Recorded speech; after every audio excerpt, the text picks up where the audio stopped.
Hello, and welcome to our first module.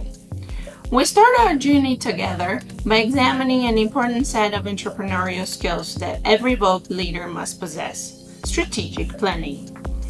At some point in the course of your work directing a nonprofit organization, you've had to make very important decisions regarding, for example, which projects and activities your organization would implement, what objectives they would pursue, and how their impact would be measured. You probably have had to create a budget for a project or an entire association, or decided how you would recruit volunteers to work as staff members in your organization. In all these instances, you've basically discussed with key stakeholders your plans for future of the organization and how specific efforts should be carried out in order to achieve identified objectives. Whether you knew it or not, you were engaging in what is called strategic planning, the process of identifying the elements of a blueprint that helps an organization accomplish its goal and enact the desired change. The outcome of such a process, the strategic plan, is a living document that informs and guides the work of an organization, which should be constantly monitored and adjusted. In this module, we want to review some issues that can help you create and strengthen your VoP strategic plan. Although there is no cookie-cutter template of what VoP's strategic plan should look like, it is recommended that it includes 5 elements. First, the strategic plan should clearly state the organization's core purposes and what it is trying to achieve. Long-term goals should be a statement of the desired change your VoP wants to promote in the next 5 to 10 years. A good example is YOSE's stated long-term goals: to build evaluation capacity and strengthen evaluation skills, to encourage the development of new evaluation societies, associations, and networks, to undertake educational activities that will increase public awareness of evaluation, to develop standards and ethical codes in support of evaluation good practices, and to secure resources and facilitate cooperative international and interregional evaluation activity. Second, short-term objectives should describe the details of how, when, where, and why of VoP's goals. Let us take one of YOSE's long-term goals as an example: to secure the resources and facilitate cooperative, international, and interregional evaluation activity. Short-term objectives for this goal might look something like this. Objective number 1, acquire 50 new donors through online fundraising initiatives. Objective number 2, acquire 25 new donors through a peer-to-peer fundraising campaign. Objective number 3, call 100% of the new donors who give within 90 days of their gift to inform them directly of our annual projects. Objective number 4, retain 70% of donors from last year. Including the detailed objectives in your strategic plan shows VoP's focus and how organizational's internal actions will lead to progress and growth. So it is recommended that your VoP's short-term goals be SMART. S, specific.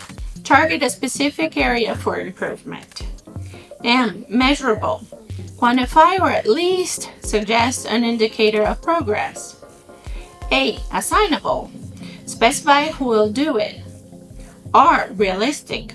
State what results can realistically be achieved given available resources. T, time-based. Specify expectations regarding when the results will be achieved.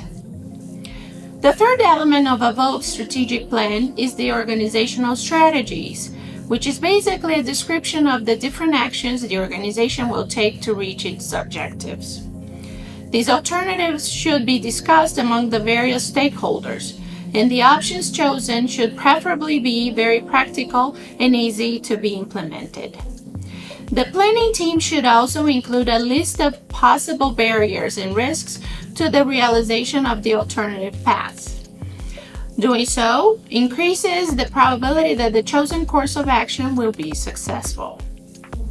Once alternatives and barriers are enumerated, a detailed work program should then be spelled out, including timetables and a list of individuals or teams who will be responsible and accountable for the successful implementation of the projects.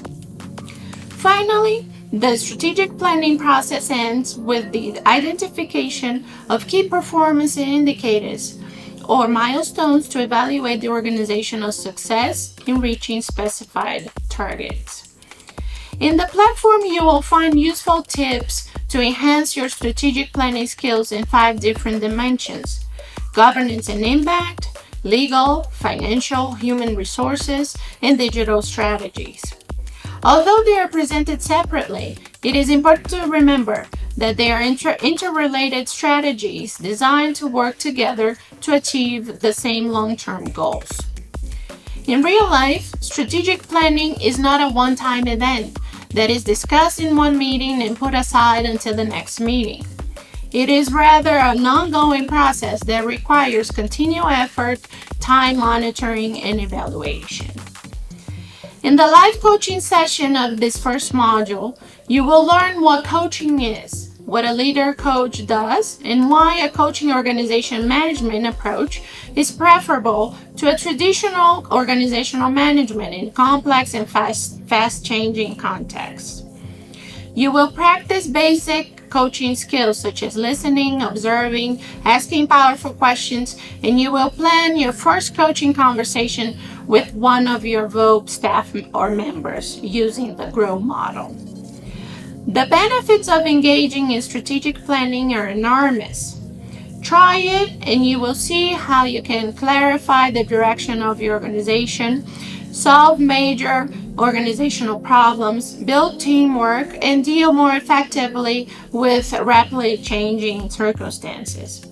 Start by outlining the main points you need to cover in your VOB strategic plan in the template we have loaded in the homework assignment section.